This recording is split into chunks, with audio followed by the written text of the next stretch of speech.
Hello everyone, welcome है आपका एक बार फिर से होम साइंस विद चार्ली में। आप सभी लोगों को गुड इवनिंग, नमस्ते। तो बताइए क्या हाल चाल है। हाल चाल आई होप कि एकदम बढ़िया होगा, आप लोग बिल्कुल स्वस्थ होंगे और सब अच्छा चल रहा होगा और अच्छा चलना ही चाहिए, है ना। तो चलिए, ये हमारा प्रैक्टिस सेट नंबर 17 है, यानी कि 17वां प्रैक्टिस सेट हम करने जा रहे हैं आज। और वीडियो जो आपकी होगी TGT, PGT, LT, JIC, UPHSC या फिर आपका एनटीए यूजीसी नेट है या आपका आईसीआर नेट है ना। तो उन सारे एग्ज़ाम्स के लिए जितने भी क्वेश्चन हमने यहाँ पे फ्रेम किए हैं या लिए हैं, वो सभी एग्ज़ाम के लिए आपके लिए हेल्पफुल है, ठीक है। तो अब ये जो हमारी सीरीज़ है आगे ऐसे बढ़ती रहेगी और सैटरडे संडे हम कुछ कुछ कंटेंट भी करेंगे। संडे को तो मैं नहीं कह सकती, लेकिन कल हो पाया था ऐसे ही। लेकिन सैटरडे को हम कुछ कंटेंट भी करेंगे प्लस कोई प्रैक्टिस सेट भी करेंगे, ठीक है। क्योंकि एग्ज़ाम आपका कभी भी हो सकता है, तो उसके मतलब अगर एग्ज़ाम के पर्पज़ से देखा जाए तो कुछ कुछ हमें पढ़ना भी चाहिए और प्रैक्टिस सेट तो बहुत ही इंपॉर्टेंट है, ठीक है। तो चलिए अब आगे बढ़ते हैं और अपने क्वेश्चन को सॉल्व करते हैं। आज के जो क्वेश्चंस हैं उनमें कुछ क्वेश्चंस ऐसे हैं जिनमें पहले से ही मार्क लगा हुआ है, लेकिन मैंने सोचा कि क्वेश्चन वो काफ़ी अच्छा है और थोड़ा सा कॉन्सेप्चुअल क्वेश्चंस हैं, तो इसको आपको मे भी थोड़ा लंबा और थोड़ा लेंदी लगे क्वेश्चन आपको। लेकिन अगर आप थोड़ा लेंदी क्वेश्चन सॉल्व कर लेते हैं तो आप ये समझिए कि आपका क्वेश्चन मतलब क्वेश्चंस की प्रैक्टिस और जो आपका थोड़ा सा कंटेंट है, दोनों चीज़ें आपकी साथ में हो जाएंगी, ठीक है। सीधी सीधी चीज़ें दे रखी हैं, आप इसमें से नोट डाउन भी कर सकते हैं कुछ चीज़ें, ठीक है। तो चलिए फिर आगे बढ़ते हैं। दो लाइन है कि कोई फ़र्क नहीं सब कुछ जीत लेने में और अंत तक हिम्मत ना हारने में, ठीक है। फिलहाल आपके मतलब कि यहाँ पर सिर्फ एक लाइन है, अंत तक हिम्मत ना हारने में, ठीक है। आप जो चीज़ कर रहे हैं या हम कोई भी चीज़ अगर करते हैं तो हमें क्या है, हमें बिल्कुल लास्ट तक हार नहीं माननी चाहिए, ठीक है। अपने कोशिश को मतलब भरपूर कोशिश करनी चाहिए। और दूसरी चीज़ है कि होता है ना, एक बार फेल्योर, 2 बार फेल्योर, 3 बार फेल्योर, तो ऐसा नहीं है, आपको बिल्कुल हार नहीं मान लेना है। आपको बिंदास कोशिश करते रहना है और अपनी कोशिश को और ज़्यादा प्रयास को अपनी कोशिश और अपने प्रयास को और आपको बेहतरी की तरफ ले जाना है और उसको रिफ़ाइन करना है और उसको बेहतर बनाना है, ठीक है। क्योंकि हमारे हाथ में तो यही है ना कि हम कोशिश कर सकें, है ना। तो अगर आप कोशिश करेंगे तो डेफिनेटली वो चीज़ आपको मिलेगी भी। और अगर मान लीजिए बाय द वे कुछ हुआ भी तो आपको अंदर से ये गिल्ट नहीं रह जाए कि मैंने कोशिश नहीं करी। इस वजह से मतलब आप ऐसा ज़रूर करिए कि आप खुद को जवाब देने लायक बचे रहें, ठीक है। फिलहाल ये सब तो बहुत ज्ञान की बातें हैं। अब आते हैं क्वेश्चन की तरफ। सबसे फर्स्ट नंबर का क्वेश्चन है कि किस योजना में स्कूल को बाल गृह समझा गया, ठीक है। डाल्टन योजना, विनेटका योजना, मॉरिसन योजना या ठेका योजना, ठीक है। तो इसमें जो आपकी कौन सी योजना है, जो आपकी डाल्टन योजना है, इसको जो है बाल गृह समझा गया, ठीक है। और विनेटका योजना किसने दी थी ये आप कमेंट सेक्शन में बताएंगे। मुझे लगता है अभी 2 दिन पहले हम लोगों ने क्वेश्चन में किया था, ठीक है। फिर नेक्स्ट है प्रथम बाल गृह की स्थापना कब और कहाँ हुई थी। ये जो क्वेश्चन है आपका, ये उत्तराखंड एलटी ग्रेड अभी जो 2021 में पेपर हुआ था वहाँ पे ये क्वेश्चन आया था। तो इसमें सीधे ऑप्शन पे आ जाते हैं। हाँ, ऑस्ट्रेलिया 1725 ईस्वी, इंग्लैंड 1870 ईस्वी, न्यूयॉर्क 1887, जापान 1750। तो इसमें जो आपका सी ऑप्शन हो जाएगा 1887। तो उसमें आपका 1887 में न्यूयॉर्क में जो है प्रथम बाल गृह की स्थापना हुई थी। नेक्स्ट है एल स्क्वायर प्रयुक्त होता है। एल स्क्वायर जो है ये एक तरीके की स्केल होती है, ठीक है, जिसको हम किस में प्रयुक्त करते हैं, ड्राफ्टिंग के लिए, बुनाई के लिए, सिलाई के लिए या पैटर्न बनाने के लिए। तो मैं आपको बता दूं जो एल स्क्वायर होती है स्केल, इस तरीके से कुछ होती है वो, शायद ऐसे करके, ठीक है। फिर यहाँ पर इस तरीके से नंबर वगैरह दिए होते हैं। तो जब सिलाई करते हैं, ड्राफ्टिंग बनाते हैं, तो वो कई सारे पैटर्न और कई सारे डिज़ाइन बनाने के लिए इसको यूज़ किया जाता है। तो ए ऑप्शन आपका करेक्ट हो जाएगा। ये याद रखिएगा, बहुत इंपॉर्टेंट क्वेश्चन है, ये भी आपका एलटी का ही पेपर है, ठीक है। फिर है कि भोज्य पदार्थों के परिरक्षण में प्रयुक्त होने वाले मुख्य रासायनिक पदार्थ है, नमक है, तेल है, चीनी है, सोडियम बेंजोएट है। तो मुख्य की बात हो रही है, ठीक है। तो मुख्य वाला जो आपका इसमें रासायनिक पदार्थ है ना, केमिकल सब्सटेंस कौन सा है सबसे मुख्य वाला, तो वो आपका हो जाएगा सोडियम बेंजोएट। बाकी आपका जो नमक है, तेल है, चीनी है, ये सब जो आपके घरेलू प्रिजर्वेटिव्स है ना। फिर है हमारा कि आजकल रेफ्रिजरेटर में निम्न अवरोधी पदार्थ लगाया जाता है। फाइबर ग्लास का मतलब जो रेफ्रिजरेटर यानी कि फ्रिज की बात हो रही है, उसमें कौन सा अवरोधी पदार्थ लगाया जाता है। फाइबर ग्लास है, माइका है, एस्बेस्टस शीट है या पॉलीयूरेथिन फॉर्म है। तो आपको देखिए ऑप्शन इसमें टिक हुआ है पहले से ही। तो ये जो पॉलीयूरेथिन फॉर्म है आपका, ये यूज़ किया जाता है। नेक्स्ट है प्रिजर्वेटिव जो रंगीन फलों के स्क्वैश में डाला जाता है? बेंजोइक एसिड है, सॉर्बिक एसिड है, सोडियम मेटाबाइसल्फाइट है, सल्फेट है, या सोडियम बेंजोएट है?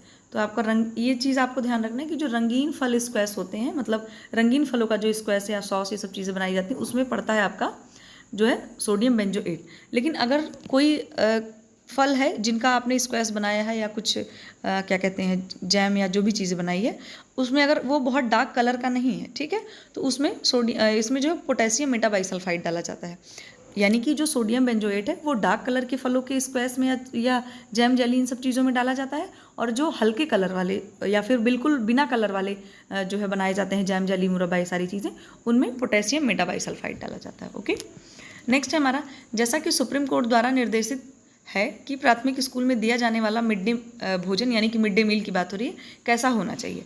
पौष्टिक रूप से तैयार किया गया भोजन, खाने के लिए तैयार भोजन, फिंगर फूड, या फिर गर्म पका हुआ खाना। ठीक है, तो आपको पता होगा कि कैसा खाना दिया जाता है, गर्म पका हुआ भोजन बच्चों को दिया जाता है। ठीक है, और ये जो मिड डे मील योजना लाई गई थी, इसके पीछे उद्देश्य ये था कि बच्चों की जो क्या कहते हैं प्रेजेंस है वहाँ पे, उपस्थिति बच्चों की ज़्यादा दर्ज हो, और इसके बाद बच्चों का स्कूल में नामांकन यानी कि एडमिशन भी, नंबर ऑफ़ एडमिशन भी ज़्यादा हो पाए। क्योंकि कुछ होता है कि जो बच्चे होते हैं अगर उनका वो स्कूल नहीं आ पाते, उसके पीछे मतलब ये रीज़न रहता था कि वो घर में अपने कुछ संभाल रहे हैं, या उनके घर में खाने का नहीं तो वो बाहर खेतों में काम कर रहे हैं, या फिर वो उनके माँ बाप बाहर चले जा रहे हैं काम करने तो वो अपने छोटे भाई बहन की देखभाल करने की वजह से घर में रुक रहे हैं। इन सभी चीज़ों के ऊपर थोड़ा सा सर्वे करके या एनालिसिस करके इस योजना के तहत बच्चों को अब स्कूल में खाना दिया जाता है। ठीक है, अब नेक्स्ट है थोड़ा असर्शन रीज़न है। असर्शन रीज़न वाले क्वेश्चन मैंने आज ज़्यादा ऐड नहीं किए हैं। तो है हमारा कि संघनित दूध में होने वाले एंजाइमेटिक प्रतिक्रिया मेलार्ड प्रतिक्रिया कहलाती है। मेलार्ड रिएक्शन की बात हो रही है, ठीक है, और मेलार्ड रिएक्शन किसने दिया था? मेलार्ड नामक एक साइंटिस्ट थे, उन्होंने ही ये दिया था टर्म। इसका रीज़न दे रखा है, यह अमाइनो एसिड एवं अपापचयक शक्कर के मिश्रण में ब्राउन रंग बनने की वजह से होता है। तो ये बात आपको पता है कि जो एंजाइमेटिक ब्राउनिंग होती है, जो आपकी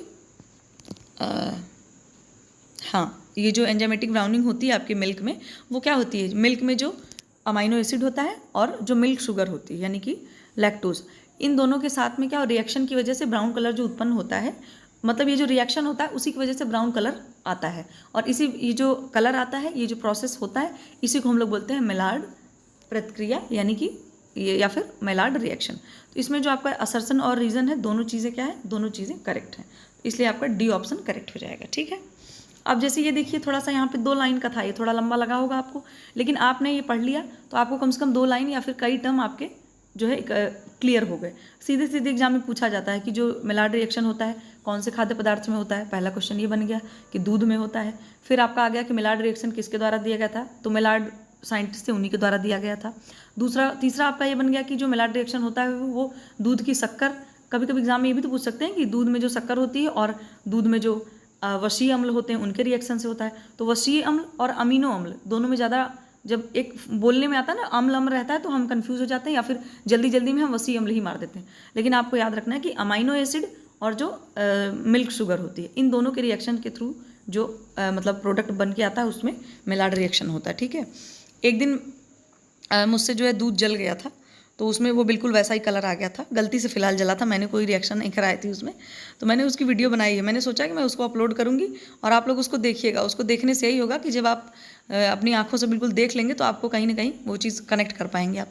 हालांकि आप घर में भी ऐसे देखते ही होंगे, अभी तो फिर से आपके फेस्टिवल सीजन्स आ रहे हैं तो आप मिठाइयाँ वगैरह बनाएंगे ही, तो आपको खुद ही पता ही चल जाएगा। लेकिन वो है ना कि पढ़ाई के पर्पज़ से थोड़ा हम यहाँ देखेंगे तो हमें और ज़्यादा मज़ा आएगा। और एक दिन और हुआ था, वे वाटर की भी मैंने वीडियो बनाई थी, जो दूध फाड़ते हैं ना, पनीर बनता है तो आपको पता है वे वाटर जो होता है, केसिन प्रोटीन जम करके पनीर के रूप में हम निकाल लेते हैं और जो पानी बचता है वो आपका वे वाटर हो जाता है। कभी टाइम मिला तो वो वीडियो मैं ज़रूर इस पर अपलोड करूँगी, आप लोग देखिएगा।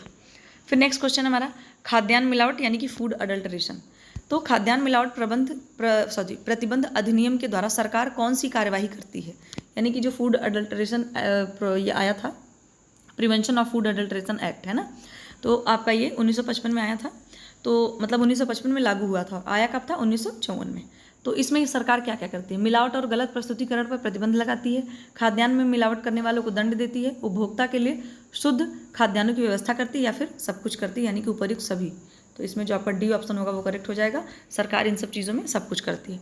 3 लाइन लिखी हुई है। अब 3 लाइन से मान के चलिए अगर आप इसको अपने नोट्स में लिख लेंगे तो आपके पास 3 बातें कलेक्ट हो जाएंगी कि हाँ जो ये PFA एक्ट है, शॉर्टकट में इसको PFA बोलते हैं, prevention of food adulteration act, तो इसके थ्रू ये तीनों चीज़ें करी जाती हैं। ठीक है, अगर कोई चीज़ बहुत आपको लंदी दिख रही है या आपको बहुत ज़्यादा डिस्कसिव लग रही है, मतलब डिस्कशन वाली लग रही है, तो उससे आपको घबराना नहीं है। तैयारी करने में अगर आप घबराना और अगर आप शॉर्टकट वाला रास्ता अपनाना चाह रहे हैं तो आप खुद के साथ जो है चीट कर रहे हैं, है ना। तो मैं आपको रोज़ कहती हूँ कि आप अपने साथ ईमानदारी दिखाइए और भरपूर समय खुद को दीजिए पढ़ने में। ठीक है, कि आप अपने खुद को पढ़ाई में लगा पाइए और अपने कंटेंट के साथ दीजिए। जो आपके पास नोट्स हैं, किताबें हैं, जब उसको आप टाइम देंगे तभी वो आपको टाइम देगा, ये बात ध्यान रखिएगा। जिसके साथ आप जैसा करेंगे वही चीज़ें होंगी। तो हालांकि ये तो बहुत बच्चों वाली बात होगी कि जिसके साथ जैसा करेंगे। यहाँ पर जिसके साथ जैसा करने का मतलब ये, आप किताबों को टाइम देंगे तो किताबें भी आपको आपका अपने अकॉर्डिंग आप कैसा टाइम बनाना चाहते हैं वो चीज़ आपको, वैसा अवसर आपको उपलब्ध कराएगी किताब। ठीक, फिलहाल आते हैं आधुनिक समय में साग भाजी यानी कि वेजिटेबल्स, मतलब जो साग सब्जियाँ होती हैं, मांस, मछली, अंडा, दूध आदि में संरक्षणशीलता का गुण किस प्रकार बढ़ाया जा रहा है। ठीक है, तो कैसे बढ़ाया जा रहा है? खमीरीकरण के द्वारा या हिमीभूतीकरण के द्वारा या निर्जलीकरण द्वारा या इनमें से कोई नहीं। तो यहाँ पर आपका जो है खमीरीकरण यानी कि फर्मेंट करके, हिमीभूतीकरण का मतलब है कि फ्रीज करके, फ्रीज में मतलब फ्रीजिंग कर देते हैं ना, मटर वगैरह हम फ्रीज में घर ही में स्टोर कर देते हैं, या आजकल बाहर भी कई चीज़ें फ्रीज करके रख दी जाती हैं बिल्कुल लो टेम्परेचर पे। और निर्जलीकरण मतलब कि डिहाइड्रेशन द्वारा। तो ये जितनी भी चीज़ें हैं, इनमें जो चीज़ें करी जा रही हैं इस समय, इनको जो संरक्षण किया जा रहा है इनको, वो किस चीज़ किया जा रहा है? निर्जलीकरण के द्वारा। मतलब इनका पानी सुखा दिया जाता है और इसको रख दिया जाता है, फिर दोबारा से जब सीजन आता है या जब यूज़ करना होता है तो फिर से यूज़ में लाया जाता है।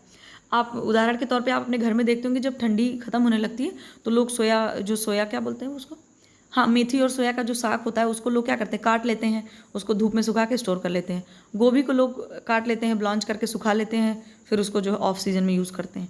तो ये क्या है? ये आपका डिहाइड्रेशन वाला ही सिस्टम है। ठीक है, फिर है कि अंडा और दूध सुरक्षित रहते हैं, एग और जो मिल्क है वो कब कितने टेम्परेचर पर सुरक्षित रहते हैं। ठीक है, तो इसमें आपका सी ऑप्शन सही हो जाएगा, यानी कि 35 से 40 डिग्री फ़ारेनहाइट की बात हो रही है, सेल्सियस नहीं है, डिग्री फ़ारेनहाइट पे दूध और जो अंडा है आपका वो सुरक्षित रहता है। ठीक है, फिर है कि सर्वोत्तम जैम तब तैयार होता है जब इसमें 2/3 नमक डाली जाती है, 2/3 शक्कर डाली जाए, 1/3 शक्कर डालने पर या 1/3 नमक डालने पर। तो ये भी आपका बहुत आसान और बहुत अच्छा क्वेश्चन है, ये नेट में पूछा गया क्वेश्चन है। तो आपका बी ऑप्शन करेक्ट हो जाएगा कि 2/3 शक्कर जब डाली जाएगी तो जैम आपका तैयार हो जाएगा। ठीक है, बढ़िया, मतलब जैम तैयार होगा। फिर है बोतलों द्वारा फलों के संरक्षण के लिए कौन आवश्यक नहीं है? अब क्या आ गया? नहीं आ गया। अपने कान खड़े कर लीजिए, चाहे हाथ खड़े कर लीजिए। ठीक है, नहीं आया है। फलों को धीरे धीरे पकाना, फलों में सांद्र गंधक अम्ल मिलाना, बोतलों में निहित वायु को बाहर निकाल कर सील बंद करना, या फलों की बोतलों को पर्याप्त रूप से गर्म करना। तो इसमें नहीं पूछा जा रहा है, तो पकाएंगे भी अच्छे से। बोतलों में निहित जो मतलब कोई अगर मॉइस्चर या थोड़ी भी हवा वगैरह है तो उसको निकाल करके तभी हम सील पैक करेंगे उसकी। ठीक है, मतलब अच्छे से पूरा पैक्ड करेंगे बॉटल को। फिर फलों की बोतलों को पर्याप्त रूप से गर्म करना। जब कोई भी खाद्य पदार्थ जैसे डिब्बा बंद फूड जो तैयार किए जाते हैं तो उनकी पूरी बॉटल्स को बहुत हाई टेम्परेचर पे उनको बिल्कुल स्टेरलाइज कर दिया जाता है। क्यों कर दिया जाता है? कि ताकि जो उनमें बिल्कुल भी कोई भी इन्फेक्शन या कोई भी बैक्टीरिया वगैरह मतलब कि अनडिजायरेबल सब्सटेंस बिल्कुल भी ना बचें, इसलिए उसको बिल्कुल हाई टेम्परेचर पे स्टेरलाइज कर दिया जाता है। तो इसमें जो आपका होगा नहीं की बात हो रही है, तो फलों में इस तरीके का गंधक अम्ल नहीं मिलाया जाता है। समझ गए आप? फिर है कि निम्नलिखित में से कौन अर्धविकारीय खाद्य पदार्थ है? ठीक है, खाद्य पदार्थ यानी कि कुछ विकारीय होते हैं, कुछ अर्धविकारीय होते हैं, और कुछ जो है अर्धविकारीय, विकारीय और एक और कुछ होता है। तो इसमें पूछना कौन से खाद्य पदार्थ हैं? दाल और सब्जी है, मैदा और बेसन है, दूध और दूध से बने पदार्थ हैं, घी और चीनी है। अब विकारी का मतलब जो मतलब जल्दी खराब हो जाते हो। ठीक है, अर्धविकारीय का मतलब ना बहुत देर में खराब हो ना बहुत जल्दी खराब हो। ठीक है, तो इसमें जो आपका खाद्य पदार्थ है वो क्या है? दूध और दूध से बने खाद्य पदार्थ हैं। तो दूध और दूध से बने खाद्य पदार्थ आप मान लीजिए कि 1 दिन, 2 दिन, 3 दिन, बहुत करेंगे 4 दिन। अब तो मान लीजिए फ्रिज है तो उसको आप 4 से 5 दिन तक रख सकते हैं। इसके बाद से वो फ्रिज में रखने के बाद भी खाने लायक तो वो नहीं बच पाएगा। ठीक है, तो इस वजह से आपका अर्धविकारी खाद्य पदार्थ कौन से हो जाएंगे? दूध और दूध से बने पदार्थ। नेक्स्ट है निम्नलिखित में से कौन सा खाद्य पदार्थ एक समय में अधिक मात्रा में खरीदा जा सकता है? मतलब एक ही टाइम में आप बल्क में खरीद लें, है ना। तो अविकारीय खाद्य पदार्थ, विकारीय खाद्य पदार्थ या फिर अर्धविकारी खाद्य पदार्थ, या इनमें से कोई नहीं। हाँ, यहाँ पर देखिए आप, जैसे आप देख सकते हैं ये जो आपका ए है, बी है, ये तीनों क्या है? यहाँ पर कह सकते हैं कि जो खाद्य पदार्थ हैं उनमें कौन कौन से तरह की विकारिता होती है उसका यहाँ पे दे रखा है। तो मान लीजिए पहला आपका अविकारीय खाद्य पदार्थ हो गया, दूसरा विकारीय हो गया और तीसरा अर्धविकारीय हो गया। अविकारीय का मतलब जो खराब ही ना हो, बिल्कुल साल 1.5 साल तक ना खराब हो। और विकारीय का मतलब है जो बहुत जल्दी खराब हो जाए, जैसे आपकी हरी पत्ते वाली सब्जियां हैं या फिर और भी कोई भी चीज़ें हैं ना जो जल्दी मतलब ख़राब हो जाए 1 से 2 ही दिन में। हाँ, आपका पका हुआ खाना है, पका हुआ खाना क्या 2 दिन के बाद थोड़ी, 2 दिन तक थोड़ी ना के कोई खाता है, तो वो जल्दी ख़राब हो जाते हैं। और अर्धविकारीय का मतलब ना बहुत 2 साल तक चले, ना बहुत 2 ही 3 दिन में ख़राब हो जाए, ठीक है। इस तरह की चीज़ें जो होंगी वो अर्धविकारीय में आएंगी। तो जो एक समय में अधिक मात्रा में खरीदा जा सकता है वो होते हैं आपके अविकारीय खाद्य पदार्थ। अब इसमें आपके जैसे बहुत ढेर सारा गेहूँ हो गया, चावल हो गया, या सरसों हो गया, या गुड़ हो गया, है ना। तो ये सब चीज़ें जल्दी ख़राब नहीं होती हैं प्रॉपर। अगर आप गेहूं को सुखा करके एक नॉर्मल टेम्परेचर वाले रूम में रखेंगे तो वहाँ पर कोई जल्दी वो ख़राब नहीं होगा। तो गेहूं या फिर जितने भी अनाज हैं आपके वो अविकारी खाद्य पदार्थ में आएंगे, ठीक। नेक्स्ट है हमारा पास्चुराइजेशन की प्रक्रिया जिन 3 प्रकारों से संपन्न होती है उनमें कौन एक शामिल नहीं है। तो पास्चुराइजेशन का प्रोसेस हमने पढ़ा था, मतलब पास्चुराइजेशन की जो प्रक्रिया होती है 3। तो एक होता है batch system, batch and hold system होता है। इसके बाद आपका दूसरा होता है HTST मेथड और तीसरा आपका होता है USTS मेथड, ठीक है। तो इसको अब आप ये मत सोचना हिंदी में बोल रही नहीं बोल रही हूँ, हिंदी में फिलहाल यहाँ लिख रखा है, मैं अभी बता दे रही हूँ कौन सा कैसा है, ठीक है। तो देखिए एक फ्लैश विधि है, फिर है कि इसमें से नहीं पूछ रहे, ठीक है, शामिल नहीं है। पास्चुराइजेशन की जो तीनों प्रोसेस हैं इसमें से कौन सा शामिल नहीं है। तो पहला है फ्लैश विधि, दूसरा है कम ताप विधि, इसके बाद है अत्यधिक ताप विधि और है आपका होल्डिंग विधि। तो होल्डिंग वाला जो मैंने बताया ना, बैच एंड होल्ड सिस्टम, क्या हो जाएगा ये, बैच सिस्टम। सॉरी मार्कर अच्छा चल नहीं रहा है तो आप समझ लेना बस। कम ताप वाला आपका हो गया HTST मेथड, ठीक है। इसको हिंदी में यही बोलते हैं HTST। आज इसको हो क्या गया, मैं बिल्कुल लिख ही नहीं पा रही हूँ इस पर, 1 सेकेंड। अगेन आई ट्राइंग, अभी हम इस पर, तो ये आपका जो है होल्डिंग मेथड है आपका, तो ये आपका हो जाएगा बैच सिस्टम। और कम ताप वाला विधि हो गया आपका HTST, मतलब कि हाई टेम्परेचर शॉर्ट टाइम, ठीक है। और अत्यधिक वाला जो है आपका वो है USTS मेथड, ठीक है। इसमें होता है कि अल्ट्रा हाई टेम्परेचर की बात होती है, ठीक है, अल्ट्रा हाई टेम्परेचर। तो जो पहला है आपका वो ये है होल्डिंग मेथड, इसको मैं फिर से करती हूँ। ये आपका जो होल्डिंग है ये पहला हो गया, कम ताप वाला आपका दूसरा हो गया और अत्यधिक ताप वाला आपका तीसरा हो गया। तो इन तीनों मेथड पे हम जो है पास्चुराइजेशन में इन तीनों मेथड को हम क्या करते हैं, यूज़ करते हैं। जो आपका होल्डिंग सिस्टम होता है उसमें हम 62 डिग्री सेल्सियस पे 30 मिनट तक दूध को पकाते हैं, ठीक है। और जो आपका ये HTST यानी कि दूसरा वाला है, इसमें हम क्या करते हैं कि कम से कम 72 डिग्री सेल्सियस पे हम इसको दूध को जो है मुझे लगता है 15 सेकेंड तक पकाते हैं, ठीक है। और जो आपका हाइट ये वाला है USTS मेथड, बिल्कुल high temperature, sorry ultra high temperature वाला, इसमें हम क्या करते हैं दूध को या तो जो है क्या कहते हैं, या तो आपका 98 डिग्री सेल्सियस, मतलब 98 डिग्री सेल्सियस से लेकर 149 डिग्री सेल्सियस तक टेम्परेचर रहता है। और इसमें सिर्फ इसको मतलब 1 सेकंड तक उबाला जाता है, इसके बाद फिर तुरंत उसको ठंडा कर दिया जाता है। तो आई थिंक तीनों विधि आपको समझ में आ गई होगी। इसमें नहीं पूछ रहे हैं तो आपकी जो विधि होगी आप समझ गए होंगे, फ्लैश मेथड। फ्लैश ऐसा कोई मेथड नहीं है जिसपे पास्चुराइजेशन की प्रक्रिया करी जाती हो, जिसके थ्रू। नेक्स्ट है हमारा, ये एक डिफिनेशन है, इसमें कुछ आपको करना नहीं, बस आपको डिफिनेशन देख लेना, इससे आपको पूरा समझ आ जाएगा कि हाँ मतलब वाकई है क्या। ध्यानपूर्वक पढ़ना है बस। ये पतले तार की तरह सूक्ष्म जीवाणु होते हैं तथा सीलन और अंधकार में अधिक पनपते हैं। ये खाद्य पदार्थों पर रुई की भांति छा जाते हैं। अधिक बढ़ने पर ये काले, हरे, नीले आदि रंगों के दिखाई पड़ते हैं। उपरोक्त कथन के आधार पर खाद्य नष्ट करने वाले पदार्थ की पहचान करें। ये आपको LT में इस तरह के क्वेश्चन आपसे पूछे जा सकते हैं, तो आपको बड़े ध्यान से इसके जो कीवर्ड्स हैं वो आपको पकड़ना। क्या करना है, सीलन और अंधकार में, आपको मुझे लगता है 2 लाइन पढ़ते पढ़ते ही आपको समझ आ गया ये है क्या। इसके बाद रुई की भांति छा जाते हैं, ठीक है, और बढ़ने पर ये काले, हरे, नीले रंग के दिखाई पड़ते। 3 चीज़ पढ़नी है, सीलन और अंधकार, और रुई की भांति छा जाते हैं और काले, हरे, नीले रंग के दिखाई पड़ते हैं। ये बैक्टीरिया है, फफूंद है या खमीर है या इनमें से कोई नहीं। तो आपका जो बी ऑप्शन हो जाएगा वो करेक्ट हो जाएगी। ये सब क्या होती है, फंजाई होते हैं यानी कि फफूंद होते हैं। तो ये एक डेफिनेशन है, समझ लीजिए आपको। तो कई चीज़ इसमें आपको पकड़ आ गई, ठीक है। नेक्स्ट है कि अमरूद, सेब की जेली सर्वोत्तम होती है, यानी कि जो अमरूद है उसकी जेली सेब से सर्वोत्तम होती है, ठीक है। या नहीं सॉरी, दोनों चीज़ें, अमरूद और सेब की जेली अच्छी बनती है, मतलब बढ़िया क्वालिटी की। फिर दूसरा है कि नमक द्वारा भोज्य पदार्थों के संरक्षण हेतु साधारण नमक के घोल का प्रयोग किया जाता है। मतलब कि नमक द्वारा अगर हम किसी भी खाद्य पदार्थ को प्रिजर्व कर रहे हैं तो उसमें नमक के घोल का प्रयोग किया जाता है, जो नॉर्मल नमक हम खाते हैं घर में। फिर है थर्ड वाला, भंडार गृह में नमी होने पर डिब्बों को रखने के पूर्व तेल युक्त वस्त्र उसके चारों ओर रगड़ देना चाहिए। अब इसमें पूछ रहे हैं कौन सा कथन इसमें सही है, कौन सा नहीं सही है, या सारे सही है। तो इसमें आप जान लीजिए कि ये जो आपका फर्स्ट वाला है अमरूद और इसकी जेली, बिल्कुल सही बात है, क्योंकि जो अमरूद होता है इसमें बहुत अच्छी मात्रा में पेक्टिन होता है। तो जेली जो बनने का रीज़न होता है कि जेली कितनी अच्छी बनेगी और कितनी कॉन्सेंट्रेट बनेगी, ये चीज़ डिपेंड करती है पेक्टिन की मात्रा पे। तो जो अमरूद होता है उसमें पेक्टिन बहुत अच्छी मात्रा में पाया जाता है और सेब में भी, इस वजह से इन दोनों चीज़ों की जेली अच्छी बनेगी। लेकिन सबसे अच्छा जो पेक्टिन पाया जाता है वो अमरूद में ही पाया जाता है, ठीक है। फिर है कि नमक द्वारा प्रिजर्वेशन, ये बात भी बिल्कुल सही है। फिर है कि, और ये वाली बात भी सही है कि जब स्टोरेज हाउस जो होता है उसमें क्या करते हैं कि तेल युक्त वस्त्रों के अगर चारों तरफ आप उसको रगड़ देंगे तो क्या होगा कि डिब्बों में नमी नहीं होने पाएगी, ठीक है। तो इस वजह से आपका जो तीनों हमारे स्टेटमेंट है वो तीनों करेक्ट हैं। फिर नेक्स्ट है हमारा, निम्नलिखित में से किसका जैम सर्वोत्तम नहीं बनता है? ब्लैक कैरेट, रसभरी, अंजीर, आलू। ये बहुत ही बच्चा क्वेश्चन है, आप बिल्कुल बता सकते हैं। आलू का भाई कोई जैम नहीं बन पाएगा, ठीक है। नेक्स्ट है, क्योंकि आलू में पेक्टिन नहीं होता है। भोजन के शारीरिक कार्य के अंतर्गत निम्नलिखित में से कौन सा नहीं आता है? फिर से आ गया नहीं आपका। तो तंतुओं का निर्माण करना, ऊर्जा प्रदान करना, शरीर को सुचारू रूप से चलाना, भोजन व्यक्तियों में आपसी संबंध बढ़ाने और उनको मैत्री सुदृढ़ करने में सहायक होता है, ठीक है।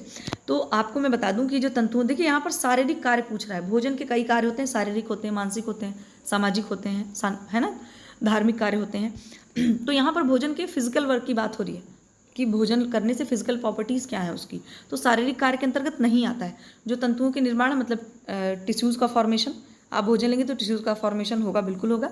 ऊर्जा मिलेगी आपको, कैलोरी मिलेगी, भाई ताकत आएगी, काम करेंगे आप। शरीर को सुचारू रूप से चलाना, आपके बॉडी में जितनी भी फंक्शनिंग हो रही, जितनी भी एक्टिविटीज़ मतलब जितनी भी प्रोसेसिंग, जितना भी मैकेनिज्म चल रहा है आपकी बॉडी में, वो फूड के सारे न्यूट्रिएंट्स की वजह से ही बढ़िया चल रहा है, ठीक है। लेकिन ये जो डी वाला ऑप्शन होगा ये नहीं होगा। क्यों नहीं होगा? क्योंकि भोजन व्यक्तियों में आपसी संबंध बढ़ाने और उनको मैत्री सुदृढ़ करने में सहायक होता है। ये वाला भी इसका कार्य है, लेकिन ये शारीरिक कार्य नहीं है, ये इसका सामाजिक कार्य है भोजन का, ठीक है। तो आपका ये डी वाला ऑप्शन इस वजह से इसमें नहीं होगा, क्योंकि सामाजिक कार्य का मतलब ये है कि भोजन, भाई कोई आता है हम उसको खिलाते पिलाते हैं, बढ़िया आइए स्वागत करते हैं। तो ये जो होता है भोजन, यहाँ पर सामाजिक संबंधों को बढ़िया बनाने में मदद करता है, इस वजह से शारीरिक कार्य नहीं होएगा आपका। नेक्स्ट क्वेश्चन है, निम्नलिखित कौन सी वस्तु नमक लगाकर तथा इसे सुखाकर संरक्षित रखा जा सकता है या रखी जाती है? तो चावल, दाल और सब्जियां हैं, मांस, मछली, अमचूर, इमली है, आलू, टमाटर, परवल, गोभी है, अचार, आलू, अंजीर है। तो इसमें पूछना है कि नमक लगाकर और इसको सुखाकर रखा जाता है, ठीक है। तो इसमें जो आपका बी ऑप्शन होगा वो करेक्ट हो जाएगा। जब ये मीट है और फिश है, अमचूर है और ये इमली है, इन सब चीज़ों को जब प्रिजर्व किया जाता है तो इनको क्या किया जाता है, थोड़ा सा पहले इनका पानी सुखा दिया जाता है, ठीक है। और सुखाने के बाद इनको नमक में लपेट के बढ़िया रख दिया जाता है, क्योंकि नमक क्या करता है, प्रिजर्वेशन का काम करता है, तो आराम से ये चल जाता है, ठीक है, स्टोर करने में बढ़िया रहता है। फिर है कि खाद्य पदार्थों के जलांश पूर्णतः समाप्त कर देने से जीवाणुओं का प्रभाव नहीं पड़ता है। मतलब कि जब खाद्य पदार्थों को आप बिल्कुल उनका जल सुखा देंगे तो जीवाणुओं का कोई प्रभाव नहीं पड़ता उन पर, ठीक है। रीज़न दे रखा है कि सूखे फलों में शर्करा के घनत्व बढ़ने से शीघ्र खराब नहीं होते हैं। जो सूखे फल होते हैं उनमें शर्करा का घनत्व अगर बढ़ा दिया जाता है तो उनमें क्या होता है, वो जल्दी खराब नहीं होते हैं। दोनों चीज़ें सही है या गलत है, क्या कैसा, ठीक है। तो इसमें जो आपका ऑप्शन होगा वो होगा कि ए और आर दोनों सही है। मतलब ये दोनों बातें तो सही है, ये भी सही है और ये भी सही है, लेकिन इसमें रीज़न जो दे रखा है कि ये जो जल समाप्त, अब आप खुद ही सोचो ना कि खाद्य पदार्थों में जल समाप्त कर देना और शर्करा के घनत्व बढ़ा देने से कोई यहाँ पे मतलब नहीं है, ठीक। इस वजह से आपका दोनों ऑप्शन सही तो होगा, बट इसकी जो व्याख्या है वो सही नहीं होगी, ठीक। फिर है पाश्चुराइजेशन प्रक्रिया को क्रमिक रूप से सजाएं। ये मुझे लगता है ये भी आपका टीजीटी में नहीं तो एलटी में तो आराम से आ सकता है ये क्वेश्चन आपका। अभी हमने पाश्चुराइजेशन प्रोसेस पढ़ा, उसमें इसको सीक्वेंस में लगाना है। तो सीक्वेंस में आपका हो जाएगा कि दूध को 55 फ़ारेनहाइट से कम तापमान पर ठंडा करना, या फिर दूध को 160 फ़ारेनहाइट ताप पर 15 सेकंड तक गर्म करना, या दूध को निर्जीवाणुकरण बोतलों में भरकर सील करना। तो इसमें जो सबसे पहले आपका हो जाएगा, क्या करेंगे, सबसे पहले तो हम गर्म करेंगे दूध को, बिल्कुल सही बात है, ठीक है। इसके बाद फिर हम इसको क्या करेंगे, पहले गर्म करते हैं वही पास्चुराइजेशन प्रोसेस में, फिर हम उसको तुरंत ठंडा करेंगे, ओके। ठंडा करने के बाद तब हम उसको क्या करेंगे, कैसे बोतलों में भरेंगे जिसमें बिल्कुल बैक्टीरिया वगैरह ना हो, एकदम वो कैसा हो, बिल्कुल स्वच्छ हो, है ना, उसमें कोई भी इन्फेक्शन या कोई भी बैक्टीरिया वगैरह ना हो। इसके बाद फिर हम उसको क्या करेंगे, सील कर देंगे। तो हमारा हो जाएगा 2, 1, 3। तो 2, 1, 3 आपको देखिए ऑप्शन लगा ही हुआ है, तो 2 ऑप्शन आपका मतलब सही हो जाएगा, बी नंबर, ठीक है। फिर हम नेक्स्ट क्वेश्चन की ओर आते हैं। निम्नलिखित में कौन कौन आहार संरक्षण की विधियां हैं, जो फूड प्रिजर्वेशन किए जाते हैं उनमें कौन कौन सी मेथड इसमें है, कौन से नहीं है। तो पहला है पास्चुराइजेशन है, इसके बाद किरणीयन यानी कि रेडिएशन, फिर है बोतलबंदी, बोतलबंदी यानी कि पैक्ड सिस्टम जो होता है, और स्टरलाइजेशन। स्टरलाइजेशन का मतलब होता है कि अभी मैंने बताया ना कि चीज़ों को जो हम बिल्कुल बॉइलिंग टेम्परेचर से, मतलब बहुत हाई टेम्परेचर पे उसको बिल्कुल बॉयल कर देते हैं। जैसे मान लीजिए कि अब मुझे एग्जैक्ट कुछ एग्जांपल याद नहीं आ रहा है, किसी भी चीज़ को आप मतलब गर्म करके बहुत हाई टेम्परेचर पे गर्म करो आप उसको, फिर आप उसको स्टोर कर दो। इसके बाद है हमारा फलों का मुरब्बा, जैम, जेली बनाकर संरक्षण करना। तो इसमें पूछना कौन सी ये संरक्षण की विधियाँ नहीं हैं, सॉरी कौन सी संरक्षण की विधियाँ हैं। तो इसमें आप खुद ही सोचो, ये जितनी भी चीज़ें हैं, पास्चुराइजेशन है, पास्चुराइजेशन हम मिल्क में करते हैं, तो मिल्क को हम क्या करते हैं 2 से 3 दिन तक आराम से फ्रिज में अगर आप रख रहे हैं तो आराम से गर्म कर करके आप दूध से स्टोर कर सकते हैं। जैसे जिनके पास फ्रिज नहीं होता वो क्या करते हैं, वो अगेन एंड अगेन दूध को गर्म करते रहते हैं, तो दूध खराब नहीं होता, ठीक है। फिर है रेडिएशन। तो रेडिएशन भी कुछ जो मीट प्रोडक्ट होते हैं या कुछ आजकल जितने भी मतलब फूड प्रोडक्ट होते हैं उनमें रेडिएशन के थ्रू भी उनको मतलब संरक्षित किया जाता है। उनमें कुछ ऐसी रेज जो है इंजेक्ट करा दी जाती हैं फूड प्रोडक्ट में कि वो फूड प्रोडक्ट जो होते हैं उनमें जो एंजाइमेटिक कुछ मतलब रिएक्शंस होते हैं वो रुक जाते हैं, तो उस वजह से वो खराब नहीं होते फूड प्रोडक्ट। फिर बोतलबंदी, पैक्ड सिस्टम आता है, आपको पता है कि जैम जेली होता है बना करके बढ़िया पैक्ड कर दिया जाता है, तो उसकी वजह से भी मतलब संरक्षण किया जाता है। वो चीज़ अलग है कि उसमें कुछ केमिकल सोडियम बेंजोएट है या ये सारी चीज़ों से मिला दी जाती हैं, लेकिन फिर भी डिब्बाबंदी भी आपका एक संरक्षण का विधि है, ठीक है। स्टरलाइजेशन मैंने भी बताया, हाई टेम्परेचर पे बिल्कुल पका देते हैं, इसके बाद फिर उसको बढ़िया बंद कर देते हैं। जैसे मांस वगैरह होता है, तो जैसे कभी कभी होता है कि ग्रेवी वाले मांस को पैक किया जाता है बोतलों में, तो वो उसमें यही करते हैं, वो क्या करते हैं उसको पहले तो मांस को बहुत हाई टेम्परेचर पर पकाते हैं और फिर उसको ग्रेवी के साथ डिब्बे में भर देते हैं, फिर उस डिब्बे को भी ये लोग स्टरलाइज करते हैं बहुत हाई टेम्परेचर पे, जो है बहुत हाई टेम्परेचर पे और बहुत ही दबाव के साथ, कि उसमें मतलब बिल्कुल भी बैक्टीरिया का कोई नामो निशान न रहे, ठीक। फिर है फलों का मुरब्बा जेली, आप जानते ही हैं, इस टाइम मुरब्बा बना भी सकते हैं, आंवला मार्केट में आने लग गया है, आंवला बढ़िया आपका विटामिन सी का स्रोत है, और मुरब्बा बढ़िया आप बना देंगे तो प्रिजर्वेशन भी हो जाएगा, स्वाद भी मिलेगा और हेल्थ भी मिलेगी, मतलब और सब कुछ मतलब फ़ायदा ही है आपका। इसके बाद तो इस वजह से हमारा जितना भी है ये पाँचों ऑप्शन करेक्ट होगा, ठीक है। अब आप सोचो ये क्वेश्चन इतना बड़ा लग रहा होगा, लेकिन आपको संरक्षण मतलब आहार संरक्षण करने की, आपको फूड प्रिजर्व करने की 5 विधियों के बारे में आपको पता चल गया, ठीक। फिर नेक्स्ट है खाद्य संरक्षण के अनेक तरीके हैं, निम्नलिखित में से कौन एक खाद्य संरक्षण की विधि नहीं है। अब देखो अभी हमने पढ़ा कि खाद्य संरक्षण कौन कौन सा है, अब यहाँ पूछ रहे नहीं है, इनके भी नखरे कम नहीं, कभी पूछते हैं बताओ हाँ, कभी कहते हैं नहीं वाला। चलो निर्जलीकरण डिहाइड्रेशन के थ्रू करते ही हैं, अभी मैंने बताया था गोभी और सोया वाला आपको ऑप्शन मतलब उदाहरण। प्रशीतन का मतलब वही यहाँ पर वो करके फ्रीज करके, ठीक है, फ्रीज में जमा देना, बिल्कुल बर्फ में जमा करके बिल्कुल फ्रीज कर देना। ऑक्सीकरण यानी कि ऑक्सीडेशन, और खमीरीकरण यानी कि फर्मेंटेशन। तो इसमें नहीं पूछ रहा है तो इस वजह से आपका ये वाला ऑप्शन हो जाएगा ऑक्सीकरण। ऑक्सीकरण के थ्रू हम कुछ नहीं करते, मतलब ऑक्सीकरण आपका प्रिजर्वेटिव मेथड नहीं है, ठीक है।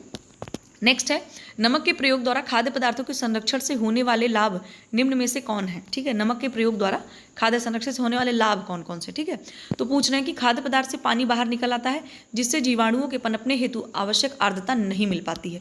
जैसे नमक हम जिस चीज़ में मिला देते हैं तो जो खाद्य पदार्थ के अंदर पानी होता है वो भी निकल आता है और हम उस पानी को भी सुखा देते हैं, तो खाद्य पदार्थ में मॉइस्चर बिल्कुल नहीं बचता है, तो जब मॉइस्चर नहीं मिलेगा तो बैक्टीरिया पनपने का कोई भी चांस नहीं रहेगा।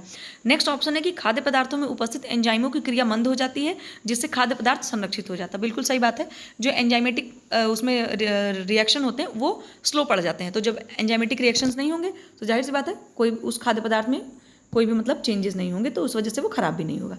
नेक्स्ट है इसमें उपस्थित यानी कि नमक में उपस्थित क्लोराइड आयन खाद्य को संरक्षित करता है, तो बिल्कुल सही बात है।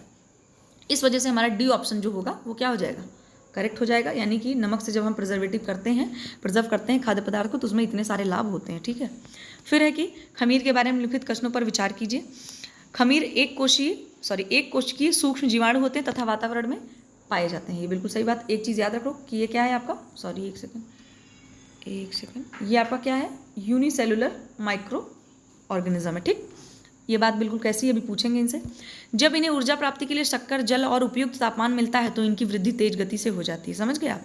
इनके मतलब वृद्धि होने के लिए क्या चाहिए, शक्कर चाहिए, जल चाहिए, उपयुक्त तापमान चाहिए, तो ये वृद्धि हो जाती है।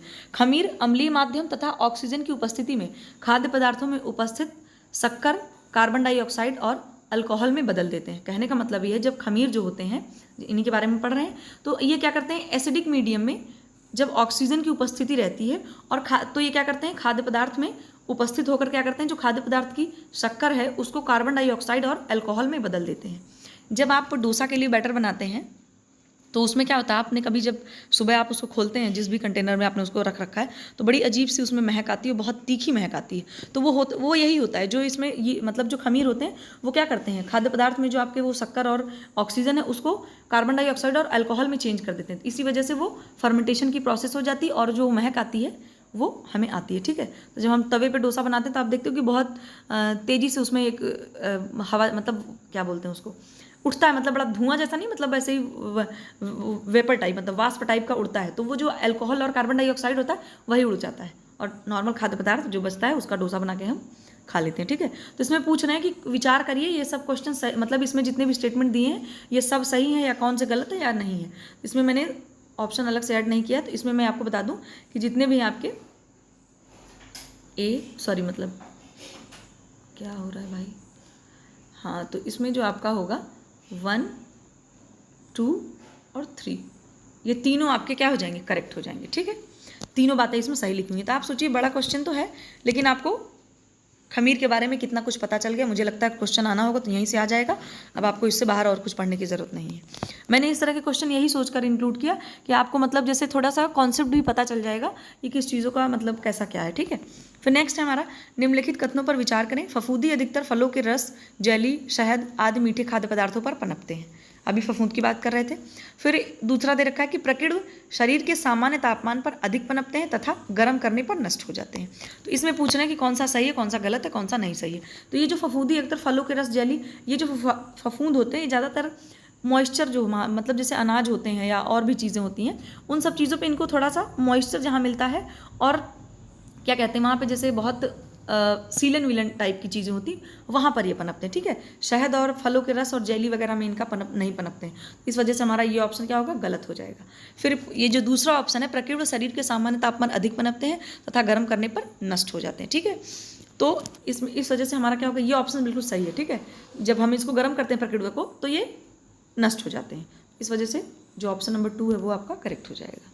नेक्स्ट है खाद्य पदार्थ के स्टोर की माल सूची का रिकॉर्ड किस में रखा जाता है। स्टॉक रजिस्टर में, कैश बुक में, डायरी में, नोटबुक में। तो ये बात आपको पता ही है, स्टॉक रजिस्टर में रखा जाता है। ठीक, नेक्स्ट है आहार भंडारण की संपत्ति सूची का अभिलेख किस में रिकॉर्ड किया जाता है। ठीक, तो ये देखिए दोनों चीज़ें सेम ही हैं। ठीक है, खाद्य पदार्थ यहाँ लिखा है, यहाँ आहार भंडार लिखा हुआ है, तो बस खाली थोड़ा सा लैंग्वेज बदल गई है, लेकिन क्वेश्चन आप देख सकते हैं। तो इसमें ऑप्शन है कि लेजर में रखते हैं, कि भंडार पंजी में रखते हैं, या कैश बुक में, या पत्रिका में। तो आपका भंडार पंजी में रखा जाता है। ठीक है, नेक्स्ट क्वेश्चन है, थोड़ा सा मैचिंग वाले हैं। हाँ बस चलो खत्म होने वाला, 2 ही बच्चे हैं। ठीक है, फिर से अविकारीय खाद्य पदार्थ आपका आ गया, तो इसमें हम चलिए मैचिंग करते हैं। हाँ, तो इसमें अविकारीय खाद्य पदार्थ जो आपके हैं वो कौन से हैं। अविकारी मतलब जो खराब ना होते हो। तो उसमें क्या होगा, जो अविकारी होते हैं, चीनी, गुड़, कॉफ़ी। चीनी गुड़ को अगर आपने खरीद रखा है तो वो इतने जल्दी आपके खराब नहीं होंगे। ठीक है, इसके बाद अर्धविकारीय जो खाद्य पदार्थ हैं आपके, अर्धविकारी मतलब ना जल्दी खराब होंगे ना देर में खराब होंगे, बीच वाले में होंगे। ठीक है, तो ये आपका हो जाएगा घी, दलिया और मैदा। जैसे दलिया आपने बहुत दिन तक रखी तो उसमें कीड़े वीड़े पड़ सकते हैं, मैदा होगा मैदे में भी पड़ जाते हैं। तो अगर आपने 1 महीने क्या अगर 15-20 दिन में भी अगर बहुत मॉइस्चर वाली प्लेस पर रख दिया तो वो खराब हो सकते हैं। फिर है कि सुविधाजनक खाद्य पदार्थ। तो जो सुविधाजनक खाद्य पदार्थ होते हैं वो क्या होते हैं, डिब्बाबंद खाद्य पदार्थ होते हैं ना, जो बिल्कुल पैक्ड होते हैं, तो वो जल्दी इतने सुविधा रहती है हमें, जितनी जल्दी भी ख़राब नहीं होते। देखो जैम वगैरह लाते हैं तो आराम से फ्रिज में 1-1.5 महीने 2 महीने तक चल जाता है। फिर विकारी खाद्य पदार्थ। तो विकारी का मतलब जो जल्दी ख़राब हो जाते हैं। ठीक, तो जल्दी आपका अंडा हो गया, फल हो गया, खोया हो गया, ये चीज़ें जल्दी खराबी हो जाती हैं, बताने की ज़रूरत है नहीं, स्क्रीनशॉट आप ले सकते हैं।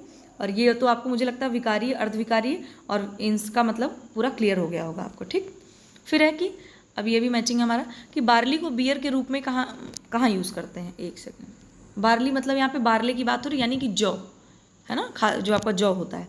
तो बार्ली को बियर के रूप में करते हैं तो उसका क्या बनता है, वही शराब और बियर चीज़ें बनाई जाती हैं। तो ये क्या कि इनको फर्मेंट किया जाता है, फर्मेंट यानी कि तो इनको हम खमीरीकरण से मैच करेंगे।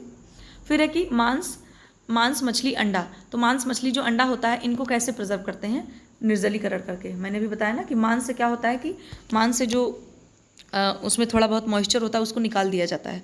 वो चाहे डिहाइड्रेट कर देते हैं, चाहे उनमें क्या कहते हैं सुखा देते हैं उनको, वही मतलब डिहाइड्रेट कर देते हैं या फिर उसको फ्रीज़ कर देते हैं। तो ये भी एक प्रोसेस होता है कि मांस मछली को सुखा दिया जाता है और सुखा करके फिर उनमें नमक लपेट करके, या कभी कभी मछली को धुएं में भी मतलब स्मोकिंग एक मेथड होता है, उसमें भी दिखा करके और फिर उसको पैक कर दिया जाता है। तो इससे भी मतलब मछली को प्रिजर्व किया जाता है। फिर है सॉस, अचार और शरबत। तो जो सॉस, अचार और शरबत है आपका, इसमें जो है जो कुछ रासायनिक पदार्थ यानी कि केमिकल सब्सटेंस होते हैं उनका उपयोग किया जाता है। अभी सॉस वगैरह में डालते हैं ना सोडियम बेंजोएट, तो सोडियम बेंजोएट क्या है आपका, केमिकल है ये एक तरीके का। फिर है सरसों का तेल, नमक, तो ये क्या करते हैं, कीटाणुनाशक द्रव्यों का प्रयोग किया जाता है। ठीक है, जैसे हम क्या करते हैं, नमक डालते हैं उसमें अचार में, सरसों का तेल डालते हैं, चीनी डालते हैं, ये सब चीज़ें इसीलिए करते हैं कि उसमें मतलब कीटाणु या फिर इस तरह की चीज़ें कोई उसमें ना पनपे। ठीक है, तो इनके रोकने के लिए, कीटाणुओं को नाश करने के लिए इनका प्रयोग किया जाता है। और जैसे वो भी शायद बोलते हैं, मान लीजिए मच्छरों का जब बहुत सीज़न आ जाता है तो लोग बोलते हैं कि आसपास अगर गड्ढा है, उसमें पानी कहीं स्टोर है या फिर कूलर में पानी पड़ा हुआ है, तो उसमें आप जो तेल मिला दीजिए, है ना। तो ये क्या करते हैं, जो कीटाणु होते हैं उनको ऊपर नहीं आने देते, क्योंकि आपने देखा होगा कि एक परत सी बन जाती है। ठीक, इस वजह से यहाँ पे ऑप्शन आपका जो ऑप्शन नंबर कौन सा करेक्ट हो जाएगा देख लेते हैं। अब आपको दिख ही रहा है कि कौन सा मैच हो गया, तो कौन सा, फर्स्ट का दूसरा, बी का पहला, फिर सी का चौथा। ठीक है, ये आपका हो जाएगा ए नंबर, ए करेक्ट हो जाएगा। ठीक है, तो चलिए बस वीडियो ख़त्म, टाटा बाय बाय। और बताइएगा कि आपको जो है कैसे मतलब क्या करना है और क्या नहीं करना है, पढ़ना है मतलब पढ़िएगा और आंसर भी करिएगा। और अभी भी एक और बात पता चली है कि DSSB TGT की वैकेंसी शायद आ चुकी है, कुछ नोटिफिकेशन आ नहीं गई, मतलब उसका नोटिफिकेशन आया है कि उसकी वैकेंसी आने वाली है। तो चलिए, कितनी सारी अपॉर्चुनिटीज़ आपके सामने आती जा रही हैं, है ना। आप बढ़िया जो है तैयारी करिए, मस्त पढ़ते रहिए और अपने ज्ञान को आप मतलब तैयारी से ज़्यादा, तैयारी तो आप कर ही रहे हैं, तैयारी आपकी हो ही रही है, आप पढ़ रहे हैं, तो अपने जो है समझ को और अपने पेशेंस को बढ़ाइए। ठीक है, जब आपके पास पेशेंस रहेगा और आप चीज़ों की समझ बढ़ने लगेगी ना, तो फिर आपको बहुत मज़ा भी आएगा और आपकी मतलब काफ़ी मतलब आप एक बेहतरीन चीज़ों की तरफ आप बढ़ेंगे। ठीक है, चलिए फिर अब मिलते हैं नेक्स्ट वीडियो में, नेक्स्ट टॉपिक के साथ, नेक्स्ट क्वेश्चंस के साथ। बताइए क्वेश्चन कैसे लगे, और चलिए फिर ध्यान रखिएगा। Good night.